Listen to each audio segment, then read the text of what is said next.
Okay, so welcome back again dito sa ating YouTube channel mga kaibigan. Magre-react tayo dito sa isa sa mga video ni Eton TV. Tungkol naman ito sa itsura ng Maynila noong 1960s.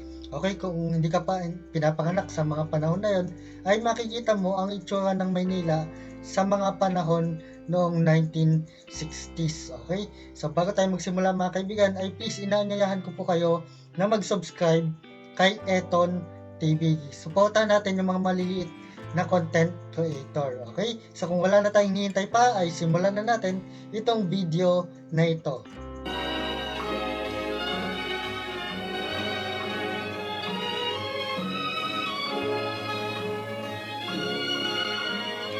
Philippines, 1960.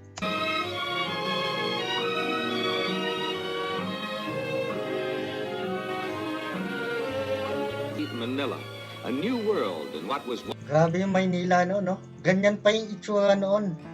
Pero napakaganda ng tignan mga kaibigan. once the island jungle of the Philippines. Ay no, napakaganda yung kalsada. Ang ganda ng pagkakagawa, kumbaga yung structure nung mismong lugar. Kung titignan ninyo.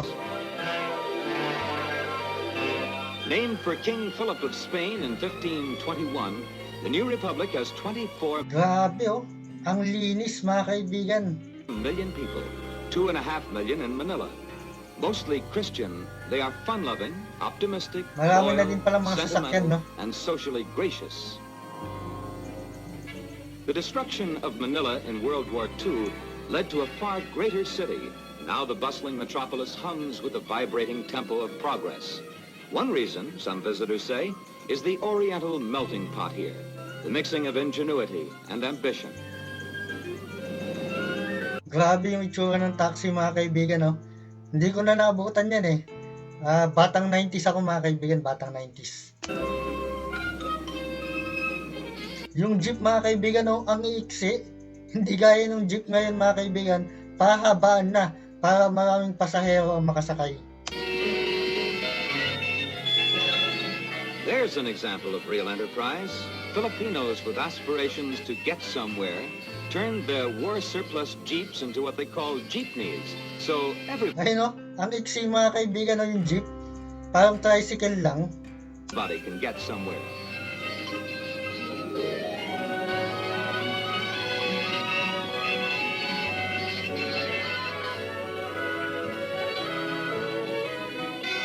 The Filipinos need few reminders of the past. The future is their concern as they push the ruins aside to make way for a brand new country.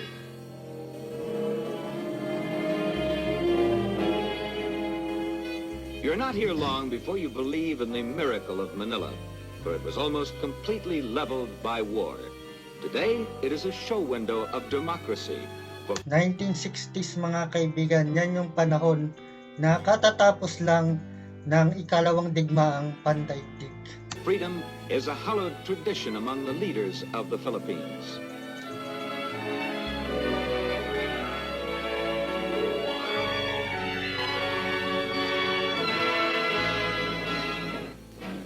Sa A Baguio mga fascinating kaibigan, side trip is to nearby Baguio, where the National Military Academy trains leaders to help guard their newly founded republic.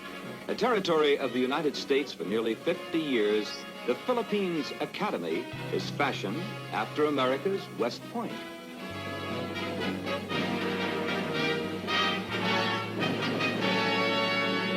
Another excursion off the beaten path is a visit to Zamboanga, an old town of Muslim influence where a 17th century Spanish outpost was occupied by the Americans in 1899. Mohammedanism, which was brought here by Arab missionaries in the 14th century, is still predominant.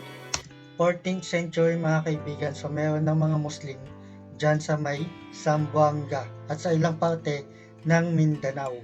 All of which produces a rare setting for a traveler from the New World.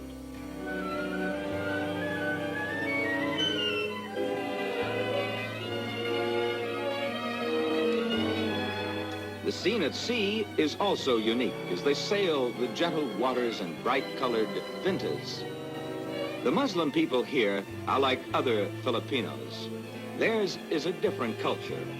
Natural-born divers, they can harvest a bountiful crop of shells and coral for their handicrafts, diving 70 feet or more, exploring the finest oyster beds in the Pacific. Formerly notorious for pirating in the Sulu and China seas, their fondness for artistic and colorful things led them to skills with precious metals and stones. Once one of the most warlike people in the world, they never came to terms with any of the occupying nations.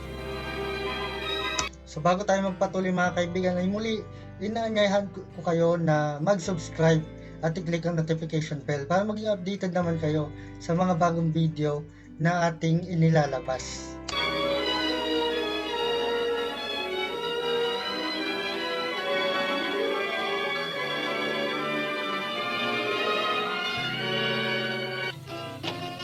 In other parts of the islands, you'll delight in watching this folk dance called the tinikling, named for a long-legged grain-stealing bird who dances about to avoid the farmer's trap.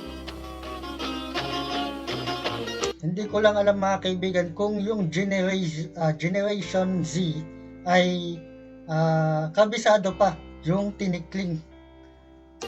It's a combination dance and sport to keep your toes from getting smacked by the clacking bamboo poles.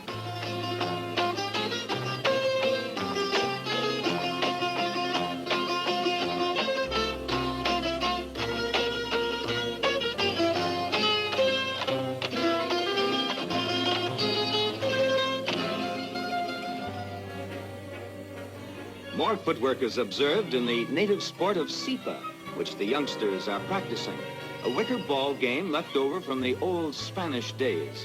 Sipa is the Philippine word for kick. The fundamental shots are easy to master, but the expert's fancy footwork is unique. Scoring is up to 21, like volleyball or ping pong, but that's the last resemblance to any other sport.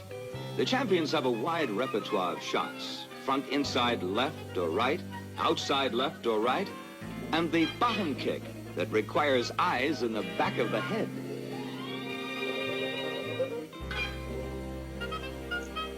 Grabe, ang gagaling nila magsipa, no? Samantalang nung kabataan ko mga kaibigan ay hirap na hirap kami dyan sa larong sipa. Little Tortoy and his faithful friend the Carabao stray from the rice paddies at midday for lunch together, offering camera clickers an opportunity to match the pictures in their old geography books. Isang beses pa lang ako nakakasakay ng kalabaw. Pag nakasakay ka dyan, ang daming kuto. To see the age-old method of harvesting the staple of the Orient, you don't have to travel far from the cities. Simple lang ang buhay noon, no? Ganyan lang. This is the technique for threshing the grains from the stalks. In winnowing rice, the wind separates the hulls from the kernels. The kernels fall down and the hulls fly off in the air. Further separating is achieved with a strainer.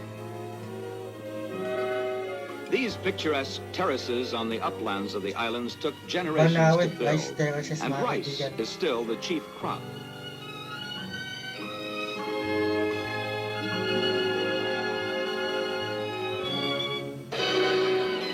A romantic rendezvous is in the midst of the mighty Pagsanhan Falls. Above the falls, more peaceful pleasures.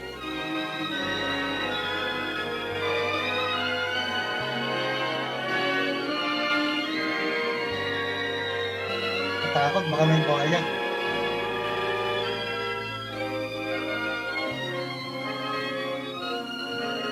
But downstream, the strong in heart and muscle answer the challenge of the rapids, zigzagging through slippery bottoms and enormous boulders, steering for passageways slightly wider than the canoe. When you don't find the local guides battling the treacherous river, you'll spot them in quieter waters landing fish. They invite you for either sport, casting a line or shooting the rapids.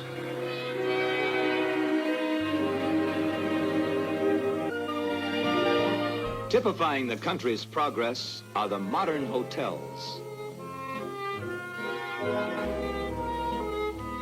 The appearance is Western, but there is a blending with the East. It is a particularly pleasing mixture in Philippine dishes.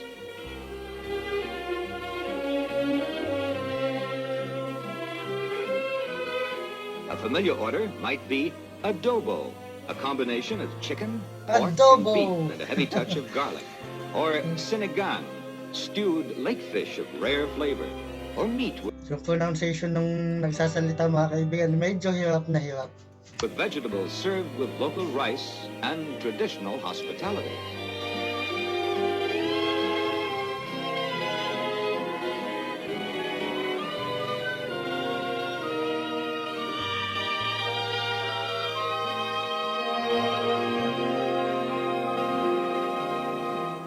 Outside there is a view which reminds us of their legend, of how a giant threw a great rock into the sea and the 7,000 broken pieces became their nation. So yan mga kaibigan, yung itsura ng Pilipinas noong 1960s. Okay? So anong masasabi ninyo mga kaibigan? Okay, i-comment nyo naman nang sa ganun ay malaman namin. At syempre, huwag din kalimutang i-subscribe si Eton TV. Okay? So, pabutin natin ng 20,000 ng kanyang subscriber. So, huwag din kalimutang i-subscribe ang inyong lingkod, Alfren Aiza TV, nang sa ganun ay makapag-upload pa tayo ng iba't ibang mga reaction video. Okay? So, salamat na marami sa panonood mga kaibigan, and see you again on our next reaction video.